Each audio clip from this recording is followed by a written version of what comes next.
Hello, welcome back to my channel. അപ്പൊ ഞാൻ തിരിച്ച് ബാംഗ്ലൂർ എത്തിയിട്ട് ഒരു 2-3 ദിവസമായി. 2-3 ദിവസമല്ല, ഒരു 3-4 ദിവസമായി. നാട്ടിലത്തെ മാതിരി തന്നെ ബാംഗ്ലൂരും നല്ല തണുപ്പും മഴയും ഒക്കെ തന്നെയാണ്. അപ്പൊ അതുകൊണ്ട് രാവിലെ എഴുന്നേക്കാൻ തന്നെ നല്ല മടിയാണ് ഞങ്ങൾക്ക് 3 പേർക്കും. പുതപ്പിന്റെ ഉള്ളിൽ തന്നെ ഇതുപോലെ ചുരുണ്ടുകൂടി കിടക്കുകയാണ്. ബോ ആണ് വീട്ടിലെപ്പോഴും രാവിലെ നേരത്തെ എഴുന്നേക്കുന്ന ആള്. അപ്പൊ അവനിങ്ങനെ ആരോ ബേബീനോട് പറയുന്നുണ്ട് എഴുന്നേക്കാന്നുള്ളത്. എന്റെ അടുത്തും വന്ന് ഇങ്ങനെ നക്കി പറയുന്നുണ്ട്. എനിക്കും ആരോയ്ക്കും എഴുന്നേക്കാനേ തോന്നുന്നില്ല. ഭയങ്കര തണുപ്പാണ് കേട്ടോ ഇവിടെ. അല്ലെങ്കിലും തണുപ്പുള്ള സമയത്ത് ഇങ്ങനെ പുതപ്പിന്റെ ഉള്ളിൽ കെട്ടിപ്പിടിച്ച് കിടക്കാൻ ഒരു പ്രത്യേക ഫീലാണല്ലോ. പിന്നെ ബോ പറഞ്ഞു അവസാനം ഞങ്ങളിത് എഴുന്നേറ്റു. കുറച്ച് ദിവസമായിട്ട് ഇവിടെ ബാംഗ്ലൂര് മഴ തന്നെയാണ്. മഴ എന്ന് പറയുമ്പോൾ അങ്ങനെ ഭയങ്കര ഹെവി ആയിട്ടുള്ള റെയിൻ ഒന്നുമില്ല. പക്ഷെ എപ്പോഴും ഭയങ്കര മൂടി ആയിട്ടുള്ള ഒരു ക്ലൈമറ്റ് ആണ്. ഇന്ന് അത്ര മഴയൊന്നുമില്ല, കുറച്ചൊന്ന് സണ്ണി ആയിട്ടാണ് തോന്നുന്നത്. പക്ഷെ തണുപ്പിന് യാതൊരു കുറവൊന്നുമില്ല കേട്ടോ. ഞാൻ എപ്പോഴും ആലോചിക്കാറുണ്ട് ബാംഗ്ലൂരത്തെ ക്ലൈമറ്റ് മാത്രം എന്താ ഇങ്ങനെയെന്ന്. കാരണം എപ്പോഴും ഒരു തണുപ്പുള്ള ഒരു ക്ലൈമറ്റോ അല്ലെ ഒരു തണുപ്പുള്ള ഒരു വെതർ ആണല്ലോ ബാംഗ്ലൂര്. രാവിലെ എഴുന്നേറ്റ് കഴിഞ്ഞാൽ കുറച്ചു നേരം ഞാൻ ഇതുപോലെ ബാൽക്കണിയിൽ പോയി നിൽക്കും. അപ്പൊ എന്റെ കൂടെ ബോയും ദേ ഇതുപോലെ വന്ന് നിൽക്കും. ഞങ്ങൾ രണ്ടുപേരും കൂടെ അപ്പുറത്തെ പറമ്പിൽ കുറച്ച് പണിക്കാരൊക്കെ ഉണ്ട്. അപ്പൊ അവരെന്തൊക്കെയോ പണിയെല്ലാം ചെയ്യണം. അപ്പൊ ഞങ്ങൾ അതിങ്ങനെ നോക്കിക്കൊണ്ടിരിക്കുകയാണ്. കുറച്ച് ദിവസം കാലിക്കറ്റ് വീട്ടിൽ പോയി നിന്ന് തിരിച്ച് ബാംഗ്ലൂർ എത്തിയിട്ടുണ്ടെങ്കിൽ എൻ്റെ ഒരു ബാക്ക് ടു റുട്ടീനിലേക്ക് വരാൻ എനിക്ക് കുറച്ച് സമയം എടുക്കും. ഞാൻ ബ്രഷ് ചെയ്യുന്ന സമയത്തൊക്കെ ബോയും ആരോയും എല്ലാം ബാൽക്കണിയിൽ തന്നെ ആയിരിക്കും കേട്ടോ. അവർക്ക് ബാൽക്കണിയിൽ നിൽക്കാനാണ് കൂടുതലും ഇഷ്ടം. നമ്മുടെ തൊട്ടപ്പുറത്തെ പറമ്പിൽ കുറച്ച് സ്ട്രേ ഡോഗ്സ്, കുറച്ച് പപ്പീസ് ഉണ്ട്. അവരെ എപ്പോഴും നോക്കി കുരയ്ക്കുക, അല്ലെങ്കിൽ അവരവിടെ വരുന്നുണ്ടോ എന്നുള്ളത് ചെക്ക് ചെയ്യുക. ഇതാണ് ബോയുടെ ഇപ്പോഴത്തെ മെയിൻ പണി. ബോ ആരെയാ നോക്കുന്നേ? ആരെയാ നോക്കുന്നേ? ആരും ഇല്ലല്ലോ. ഇവിടെ കുറച്ച് സ്ട്രേ ഡോഗ്സ് വന്ന് നിൽക്കും. അപ്പൊ അവരെ നോക്കി കുരക്കലാണ് ഇവന്റെ മെയിൻ പണി.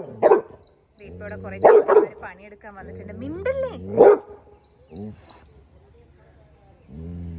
ഇവിടെ നിന്ന് അവനിങ്ങനെ ചെറുതായിട്ട് കാണും കേട്ടോ. അപ്പൊ അങ്ങോട്ടേക്ക് ആ പറമ്പിൽ ആര് വന്നാലും ശരി, സ്ട്രേ ഡോഗ്സ് ആയിക്കോട്ടെ ആൾക്കാരായിക്കോട്ടെ, ആര് വന്നാലും ഇവൻ ഇതുപോലെ കിടന്ന് ഇങ്ങനെ ബഹളം വെച്ചുകൊണ്ടിരിക്കും. മിണ്ടല്ലേ ബോ. ഇന്നത്തെ ബ്രേക്ക്ഫാസ്റ്റ് അജയുടെ സ്പെഷ്യൽ അവക്കാഡോ ടോസ്റ്റ്. ആരുട്ടാ? ആരോ ഇവിടെ എപ്പോഴും വന്ന് നിൽക്കും എന്തെങ്കിലും കിട്ടുമെന്ന് വിചാരിച്ചിട്ട്. പക്ഷെ ഒന്നും കിട്ടാറില്ല. അവക്കാഡോ ഡോഗ്സിന് കൊടുക്കാൻ പറ്റുമോ? എനിക്കും അറിയത്തില്ല. ആണോ? ഗൂഗിൾ ചെയ്ത് നോക്കാം എന്നിട്ട് കൊടുക്കാം. ഇനി ഇതിലേക്ക് നമ്മൾ ഉള്ളി, തക്കാളി, പച്ചമുളക്, പിന്നെന്തൊക്കെയാ, ചില്ലി ഫ്ലേക്സ്, ഉപ്പ്, ലെമൺ, അങ്ങനെ കുറച്ച് സാധനങ്ങളൊക്കെ ഇടും. പെപ്പറും ആഡ് ചെയ്യും.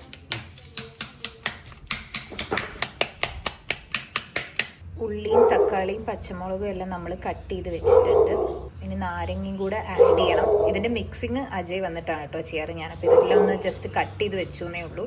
കുറച്ച് മഷ്റൂമും കൂടെ സോട്ട് ചെയ്യാമെന്ന് വിചാരിച്ചു. അപ്പോൾ ഇത് ബട്ടൺ മഷ്റൂമാണ്. അപ്പോൾ ഇത് ജസ്റ്റ് പെപ്പറും സോൾട്ടും ഇട്ടിട്ട് ജസ്റ്റ് സോട്ട് ചെയ്തെടുക്കുക ചെയ്യുക. അജയ്ക്ക് ബട്ടർ ആഡ് ചെയ്യത്തില്ല, വീഗൻ ആയതുകൊണ്ട്. ഞാൻ കുറച്ച് ബട്ടറും കൂടെ ആഡ് ചെയ്യും. മഷ്റൂം ദേ കട്ട് ചെയ്ത് വെച്ചിട്ടുണ്ട്. ഇനി നമുക്ക് സോട്ട് ചെയ്യാം.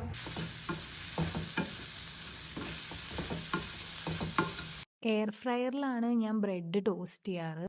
ഇത് ഞാനിപ്പോൾ റീസെൻ്റ്ലി പർച്ചേസ് ചെയ്താണ് ഫിലിപ്സിൻ്റെ എയർ ഫ്രയർ. നമ്മുടെ കയ്യിൽ വേറെയും ഒരു എയർ ഫ്രയർ ഉണ്ടായിരുന്നു, പക്ഷേ ഇതെനിക്ക് കുറച്ചുകൂടിയും ഹാൻഡിൽ ചെയ്യാൻ ഈസി ആയിട്ട് തോന്നി. പിന്നെ ഈ വീട്ടിൽ എപ്പോഴും 2 തരത്തിലുള്ള ചായയാണ് കേട്ടോ ഉണ്ടാക്കുക. കാരണം അജയ് വീഗൻ ആയതുകൊണ്ട് അവൻ എപ്പോഴും സോയ് മിൽക്കിലാണ് ചായ ഉണ്ടാക്കുക. സോയ് മിൽക്ക് ശരിക്കും നമ്മുടെ നോർമൽ മിൽക്ക് പോലെ തന്നെയാണ്. അത് ഇപ്പം നിങ്ങൾക്ക് കാണാമല്ലോ, അതിൻ്റെ കളറിന് മാത്രം ചെറിയൊരു ഡിഫറൻസ് ഉണ്ടെന്നേ ഉള്ളൂ. ഷുഗറിന് പകരം അജയ് ജാഗ്രി പൗഡറാണ് യൂസ് ചെയ്യുക. ഈ സാധനമാണെങ്കിൽ തുറക്കാനും കിട്ടുന്നില്ല. കാരണം ഈ ജാഗ്രി പൗഡർ ഞാൻ എപ്പോഴും ഫ്രിഡ്ജിലാണ് വെക്കുക. അപ്പം ഇതെപ്പോഴും ഇങ്ങനെ എയർ ടൈറ്റ് ആയിട്ട് നിൽക്കും. അപ്പം എനിക്കിത് ചില സമയത്ത് തുറക്കാൻ ഭയങ്കര ബുദ്ധിമുട്ടായിരിക്കും. നമ്മൾ സാധാരണ ചായ ഉണ്ടാക്കുന്ന പോലെ തന്നെയാണ് കേട്ടോ സോയ് മിൽക്കിൽ നമുക്ക് ചായ ഉണ്ടാക്കുന്നത്. നമ്മൾ ജസ്റ്റ് പാല് തിളച്ച് കഴിഞ്ഞിട്ട് അതിലേക്ക് നമ്മൾ ചായപ്പൊടിയും പിന്നെ അതേപോലെ ജാഗ്രി പൗഡറും എല്ലാം ഇടും. നമ്മുടെ നോർമൽ പാൽ ഇങ്ങനെ തിളച്ച് വരുന്ന മാതിരി തന്നെയാണ് ഇതും തിളച്ച് വരിക. ടേസ്റ്റിന് ചെറിയൊരു ഡിഫറൻസ് ഉണ്ടാവും, പക്ഷേ അജയ്ക്ക് അത് പ്രശ്നമില്ല. ഞാൻ ഒരു തവണ ട്രൈ ചെയ്തിട്ടുണ്ട്. എനിക്ക് സോയ് മിൽക്കിനെക്കാട്ടും കൂടുതൽ ഇഷ്ടം ആൽമണ്ട് മിൽക്കോ അല്ലെങ്കിൽ ഓട്ട് മിൽക്കോ ആണ്. സ്റ്റാർബക്സിലൊക്കെ നമുക്ക് ആൽമണ്ട് മിൽക്ക് യൂസ് ചെയ്തിട്ടുള്ള ചായ, അതേപോലെ ഹോട്ട് ചോക്ലേറ്റ് ഒക്കെ കിട്ടും. എനിക്ക് അതാണ് കുറച്ചുകൂടി ഇഷ്ടം. ഇതിപ്പോ കണ്ടില്ലേ, നമ്മുടെ സാധാരണ ചായ പോലെ തന്നെയാണ്. ഇതിപ്പം സോയ് മിൽക്ക് ആണെന്നുള്ള പെട്ടെന്ന് കാണുമ്പോൾ മനസ്സിലാവണമെന്നില്ല, കുടിക്കുമ്പോൾ മാത്രമേ മനസ്സിലാവുള്ളൂ. ഒരു 1 വീക്കിലേക്കുള്ള പിള്ളേരുടെ ചിക്കനാണ് ഞാൻ ഈ പ്രിപ്പയർ ചെയ്ത് വെച്ചത്. ചിക്കൻ എങ്ങനെയാണ് പ്രിപ്പയർ ചെയ്യുന്നതെന്നുള്ളതിന്റെ ഷോർട്സ് ഞാൻ അപ്ലോഡ് ചെയ്തിട്ടുണ്ട്. അപ്പം നിങ്ങൾ സമയം പോലെ അത് ചെക്ക് ചെയ്താൽ മതി. വ്ളോഗ് ഞാൻ പിന്നൊരു ദിവസം എടുക്കുന്നതായിരിക്കും. ഇപ്പൊ എനിക്ക് ഷോർട്സ് എടുത്ത് ഇടാനായിട്ട് സമയം കിട്ടിയുള്ളൂ. അജയ് ദേ PS5 ഗെയിം കളിക്കാൻ പോയിട്ടുണ്ട്. കൂട്ടിന് ആരോ ബേബിയും ഉണ്ട്. ബോ ദേ ഇവിടെ കിടപ്പുണ്ട്. കാരണം അവന് ഫുഡ് കഴിക്കണം. അപ്പൊ അതുകൊണ്ട് അവന്റെ കിച്ചന്റെ ഈ സൈഡിൽ തന്നെ കിടപ്പുണ്ട്. പിള്ളേർക്ക് ഫുഡ് എല്ലാം കൊടുത്തു കഴിഞ്ഞ് എന്റെ കിച്ചണത്തെ ജോലിയെല്ലാം കഴിഞ്ഞ് ഞാൻ ദേ ബെഡ്റൂമിൽ വന്നാണ് കുറച്ച് ജേർണലിങ് കാര്യങ്ങളൊക്കെ ചെയ്യാൻ. അപ്പൊ ദേ ബോയും എന്റെ കൂടെ വന്നിട്ടുണ്ട്. ഇവനെപ്പോഴും അങ്ങനെയാണ് കേട്ടോ. നമ്മളിപ്പോ എവിടെയെങ്കിലും ഒന്ന് പോയി ഒറ്റയ്ക്ക് ഇരുന്ന് എന്തെങ്കിലും കാര്യം ചെയ്യുമ്പം അപ്പൊ ഇവനും കൂടെ വന്നിരിക്കണം. ഇവന് ഇതുപോലെ നമ്മുടെ അടുത്ത് വന്നിങ്ങനെ ഇരിക്കാനൊക്കെ ഭയങ്കര ഇഷ്ടമാണ്. മച്ചാന് ദേ എന്റെ ഈ ക്ലിപ്പ് വേണം, അതിനാണ് ഇങ്ങനെ കാണിച്ചുകൊണ്ടിരിക്കുന്നത്. അവൻ എന്റെ ഈ ഫ്ലവർ ക്ലിപ്പ് ഭയങ്കര ഇഷ്ടമാണ്. അത് അവന്റെ വിചാരം അതൊരു ടോയ് ആണെന്ന്. ഞാൻ അതിനെ കൊണ്ട് ഇങ്ങനെ സൗണ്ട് ഉണ്ടാക്കിപ്പിക്കും. ഞാൻ നിങ്ങൾക്ക് ഇപ്പൊ കാണിച്ചു തരാവേ.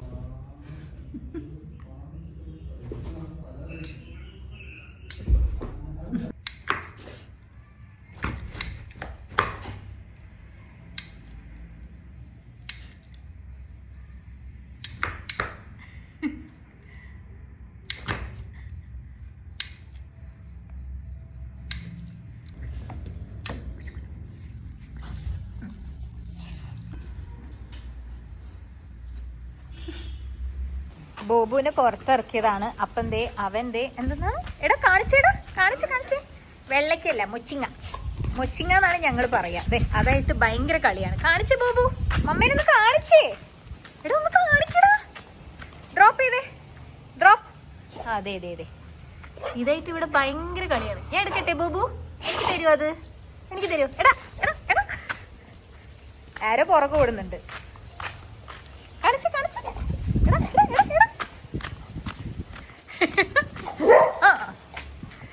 ആരോയ്ക്ക് തോൽപ്പിക്കാൻ പറ്റത്തില്ല. അപ്പൊ അതുകൊണ്ട് സൗണ്ട് എടുത്ത് തോൽപ്പിക്കുക അവനെ. അവന്റെ പുറകെ ഓടിയിട്ട് ബഹളം വെച്ച് തോൽപ്പിക്കുക. ബോയ്സിന്റെ പ്ലേ ടൈമാണ്. സ്കിൻ ഇൻഫെക്ഷൻ വന്നതിന് ശേഷം ഞാൻ മുറ്റത്ത് ചെളിയോ വെള്ളമോ എന്തുണ്ടെങ്കിലും ബോനെ പുറത്തിറക്കാറേ ഇല്ല. ഇനി അഥവാ ഇറക്കുവാണെങ്കിൽ ഞാൻ ലീഷ് ഇട്ടിട്ടേ അവനെ ഇറക്കാറുള്ളൂ. ഇപ്പം മുറ്റം ഫുള്ള് ഡ്രൈ ആയതുകൊണ്ടാണ് അവനൊന്ന് പുറത്തിറക്കിയത്. ആരോ ബേബി എപ്പോഴും ഇങ്ങനെയാണ്. അവൻ എന്തെങ്കിലും കിട്ടിയിട്ടുണ്ടെങ്കിൽ നമ്മൾ അവൻ്റെ പുറകെ ഓടണം. അതാണ് അവൻ്റെ ഒരു ഗെയിം. അതായത് നമ്മൾ അവനെ ഓടിച്ചിട്ട് പിടിക്കണം എന്നുള്ളൊരു രീതിയിലാണ്. നമ്മുടെ അടുത്ത് അവൻ തിരിച്ചു കൊണ്ടുവരുമോ അങ്ങനെയൊന്നുമില്ല.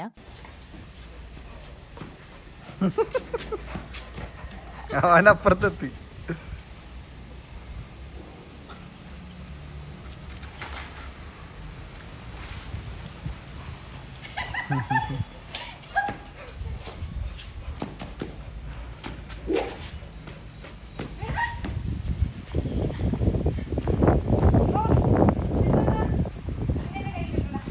തക്കം കിട്ടിയപ്പോൾ അവൻ്റെ കയ്യിൽ നിന്ന് ബോൾ ഞാൻ അങ്ങ് എടുത്തു കേട്ടോ. ഇനിയിപ്പോൾ അത് അവൻ എൻ്റെ പുറകെ ഇരിക്കും.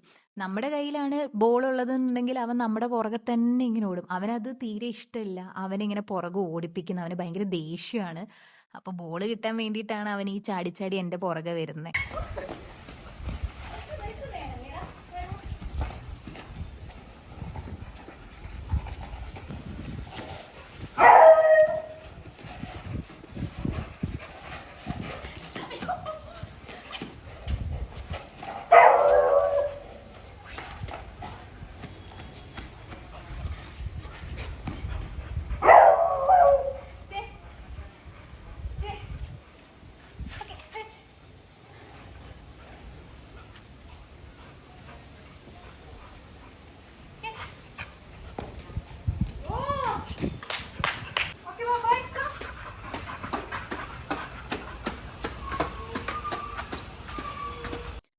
ആരോയും ബോയും ദേ ഇവിടെ വെയിറ്റ് ചെയ്യാണ് വെള്ളം കുടിക്കാൻ വേണ്ടിയിട്ട്. ഈ വെള്ളം കുടിക്കാൻ വേണ്ടി മാത്രമാണ് രണ്ടുപേർക്കും ആ ഒരു ഒരുമയുള്ളത്. വെള്ളം കുടിച്ചു കഴിഞ്ഞാൽ പിന്നെ ദേ ഇതുപോലുള്ളൊരു ടവലിൽ ഞാൻ അവരുടെ ഫേസ് ക്ലീൻ ചെയ്യും. ഇല്ലെങ്കിൽ ഈ ഫ്ലോറിൽ മൊത്തം വെള്ളമായിരിക്കും. നമ്മളത് ചവിട്ടി നിലത്ത് വീഴുകയും ചെയ്യും. കുറേ ഓടി കളിച്ചുകൊണ്ട് തന്നെ രണ്ടുപേർക്കും നല്ല ദാഹമുണ്ട്. ഈ വെള്ളം കുടിക്കുന്ന സമയത്ത് അവർ വഴക്കിടുകയോ അങ്ങനത്തെ പ്രശ്നമോ കാര്യങ്ങളൊന്നും ചെയ്യില്ല. പക്ഷെ ഫുഡ് നമുക്ക് ഒരിക്കലും ഇതുപോലെ അവർക്ക് ഒന്നിച്ചു കൊടുക്കാൻ പറ്റത്തില്ല. അതിപ്പോൾ ചിക്കൻ സ്റ്റോക്ക് ആണെങ്കിലും അല്ലെങ്കിൽ എന്തെങ്കിലും സൂപ്പോ എന്താണെങ്കിൽ പോലും നമുക്ക് ഇതുപോലെ അവർക്ക് ഒന്നിച്ചു കൊടുക്കാൻ പറ്റത്തില്ല. വെള്ളം മാത്രമേ ഇങ്ങനെ ഒന്നിച്ചു കൊടുക്കാൻ പറ്റത്തുള്ളൂ. ബോധേ വെള്ളമെല്ലാം കുടിച്ച് മുഖമൊക്കെ തുടച്ച് അവിടെ ഫാനിന്റെ അടിയിൽ പോയി കിടന്നു. ഇനി ആരോ ബേബിയുടെ ഫേസും കൂടി ഒന്ന് ക്ലീൻ ചെയ്ത് കഴിഞ്ഞാൽ അവനും പോയി കുറച്ചു നേരം കിടന്ന് ഉറങ്ങും. ഇത് ആരോന്റെ ഒരു സ്ഥിരം പരിപാടിയാണ്. ബോ ഡ്രൂൾ ചെയ്യുന്ന സമയത്ത് അത് മൊത്തം ഇതുപോലെ നക്കിയെടുക്കുന്നത് ആരോന്റെ ഒരു സ്ഥിരം പരിപാടിയാണ്. എപ്പോഴും ബോ ഇതുപോലെ പ്ലേ ടൈം എല്ലാം കഴിഞ്ഞ് വെള്ളം കുടിച്ച് ഇങ്ങനെ ഫാനിന്റെ അടിയിൽ ഇരിക്കുന്ന സമയത്ത് അവന്റെ വായിന്ന് എപ്പോഴും ഇങ്ങനെ ഡ്രൂൾ ചെയ്യും. അപ്പൊ അതിങ്ങനെ നക്കിയെടുക്കലാണ് ആരോന്റെ മെയിൻ പണി. കറക്റ്റ് സമയത്താണ് ഞങ്ങൾ പിള്ളേരുടെ കൂടെ മുറ്റത്തുനിന്ന് കളിച്ച് തിരിച്ച് വീട്ടിൽ കയറിയത്. കാരണം ഞങ്ങൾ കയറി അവര് വെള്ളം കുടിച്ചു കഴിഞ്ഞ് കുറച്ച് കഴിഞ്ഞപ്പോഴത്തേക്കും ദേ മഴ പെയ്തു. ഈവനിങ് ആയപ്പോൾ നമ്മുടെ നെയ്ബേഴ്സിന്റെ അവിടെ നിന്ന് പടക്കം പൊട്ടുന്ന സൗണ്ട് കേട്ടിട്ട് ബാൽക്കണിയിലേക്ക് വന്നാണ് കേട്ടോ. ബോ അവിടെ എന്തോ ഫംഗ്ഷനോ കാര്യം എന്തോ നടക്കുന്നുണ്ട്, അതുകൊണ്ടാണ് ഈ പടക്കം പൊട്ടിക്കുന്നത്. ബോബുവിന് ഈ പടക്കം പൊട്ടിക്കുന്ന സൗണ്ട് ഒന്നും അത്ര വലിയ പേടിയൊന്നുമില്ല. കാരണം പടക്കം പൊട്ടിക്കുമ്പോൾ തിരിച്ച് അവൻ അങ്ങോട്ട് കുറച്ചുകൊണ്ടിരിക്കും. പക്ഷെ ആരോ ബേബിക്ക് കുറച്ച് പേടിയാണ്. അപ്പൊ അവൻ ദേ ഈ പടക്കം പൊട്ടുന്നൊക്കെ ഇങ്ങനെ നോക്കി നിൽക്കുക.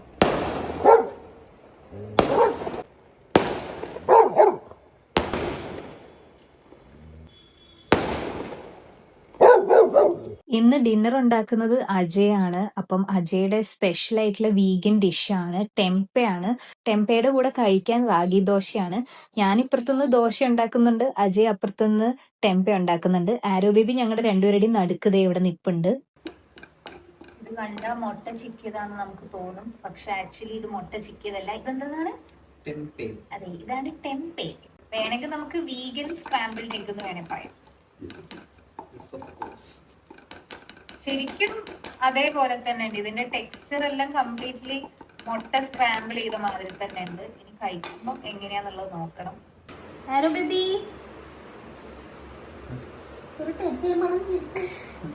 ആരോ ബേബി പാവ എപ്പോഴും ഇവിടെ തന്നെ ഉണ്ടാകും.